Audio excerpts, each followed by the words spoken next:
नमस्कार, मैं हूं आपके साथ अर्जुन खजूरिया और आपका स्वागत है एसडीवी न्यूज पर। इस वक्त की बड़ी खबर आ रही है गोवा से। जी हां, गोवा में निकाय चुनाव था, म्युनिसिपैलिटी चुनाव था और इस चुनाव के अब नतीजे जो हैं वो सामने आ चुके हैं। शुक्रवार को हुए चुनाव के बाद लगातार कशमकश चल रही थी कि आखिरकार 27 सीटों पर कुल चुनाव हुआ है, तो इसमें से भारतीय जनता पार्टी कितनी सीटें लेगी, क्योंकि इस समय बीजेपी की सरकार चल रही है गोवा में। दूसरी तरफ देखा जा रहा था कांग्रेस, जो यहां पर दूसरा मुख्य दल है, वो कितनी सीट्स लेगी। और तीसरी तरफ वह निगाहें थी आम आदमी पार्टी की तरफ, झाड़ू की तरफ, क्योंकि लगातार आम आदमी पार्टी ये क्लेम कर रही है कि पूरे देश भर में उनका वर्चस्व बढ़ रहा है। गोवा का भी वो बार बार जिक्र करते हैं। तो अब जो है आखिरकार नतीजे सामने आ चुके हैं और चौंकाने वाले नतीजे सामने आए हैं। जी हां, कुल 27 सीटों में से भारतीय जनता पार्टी ने एक तरफा चुनाव में जीत हासिल करते हुए 27 में से 24 सीटों पर जीत हासिल की है। जी हां, इस वक्त की बड़ी खबर गोवा से, खास तौर पर भारतीय जनता पार्टी के लिए इसको एक बड़ी जीत माना जा रहा है, क्योंकि यहां पर दो अलग अलग म्युनिसिपैलिटीज में चुनाव था।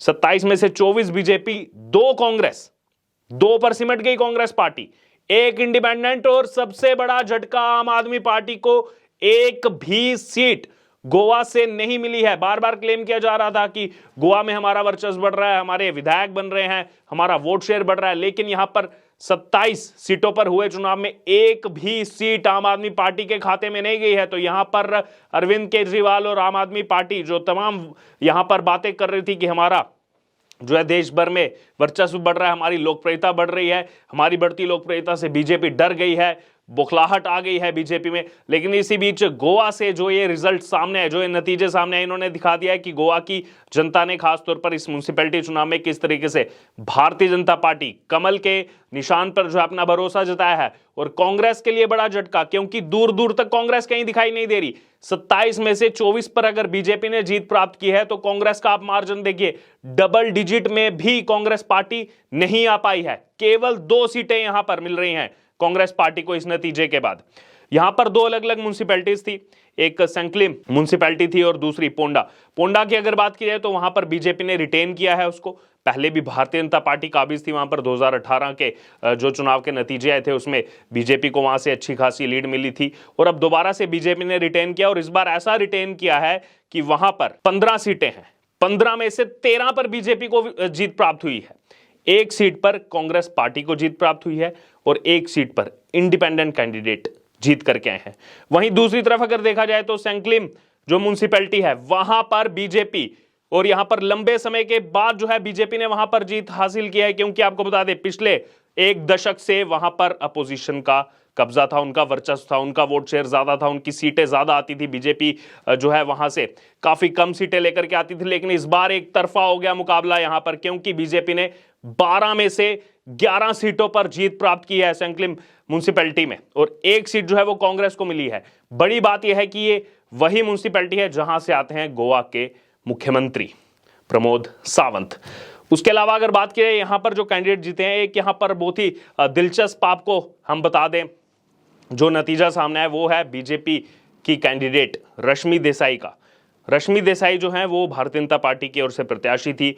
उन्होंने हराया है कांग्रेस कैंडिडेट धर्मेश सगलानी को। अब धर्मेश सगलानी कौन है? धर्मेश सगलानी वही है जिन्होंने इस समय के गोवा के मुख्यमंत्री प्रमोद सावंत के खिलाफ पिछले साल चुनाव लड़ा था। उस चुनाव में भी उनको हार प्राप्त हुई थी। अब उनको म्युनिसिपैलिटी इलेक्शन में भी हार प्राप्त हुई है कांग्रेस के कैंडिडेट को।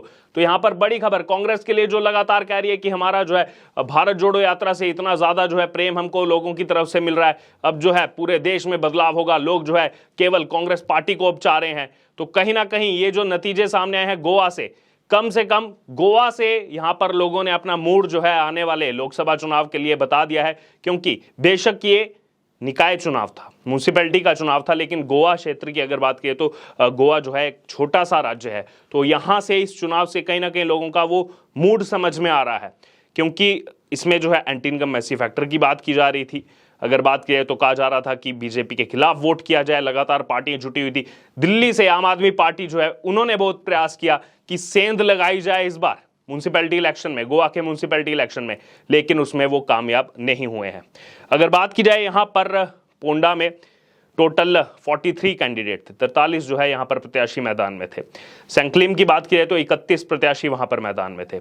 पिछली बार के मुकाबले पोंडा में 2% वोट जो है वो कम डले हैं, 2% कम वोटिंग हुई है, शुक्रवार को ये वोटिंग हुई थी।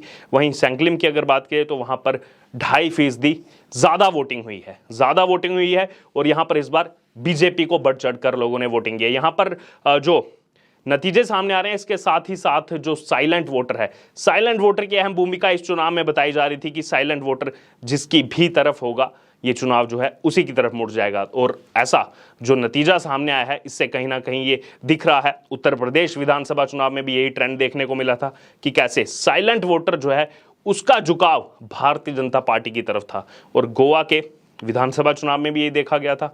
अब गोवा के जो म्यूनिसिपैलिटी चुनाव है, यहाँ पर भी साइलेंट वोटर की जो मुख्य भूमिका थी, जो एक अहम फैक्टर था, उन्होंने बीजेपी के पाले में वोट किया है। अगर बात की जाए यहाँ पर पोंडा म्यूनिसिपैलिटी की, तो वहाँ पर 74.6% वोटिंग हुई थी। तो वहीं दूसरी तरफ अगर बात करें तो सैंक्लिम में 87.5% वोटिंग हुई थी, और जो बार बार कहा जा रहा है साइलेंट वोटर।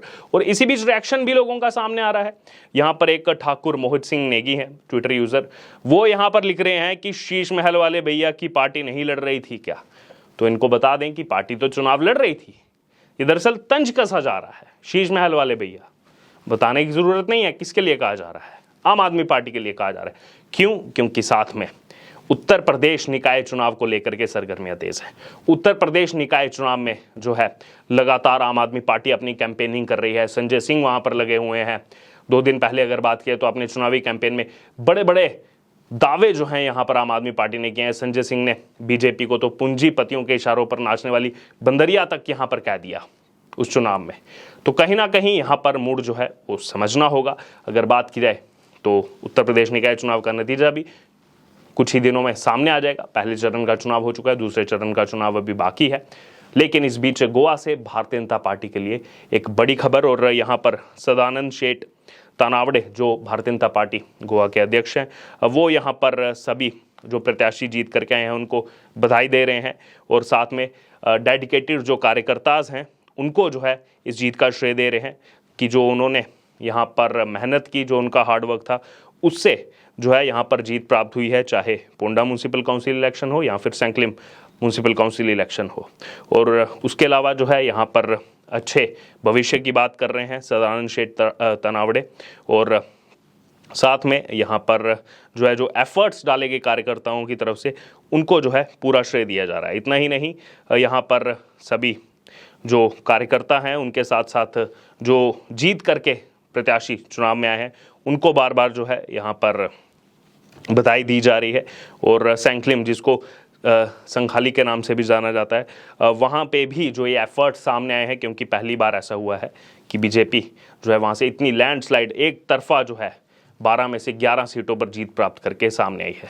तो यहाँ पर लगातार इस समय भारतीय जनता पार्टी की तरफ से जो है बधाई देने का सिलसिला शुरू हो चुका है। लेकिन यहाँ पर आत्ममंथन करना होगा कांग्रेस पार्टी को, आत्ममंथन करना होगा आम आदमी पार्टी को, जो कहीं ना कहीं देख रहे थे कि गोवा में अब जो है कैसे सेंध लगाई जाए।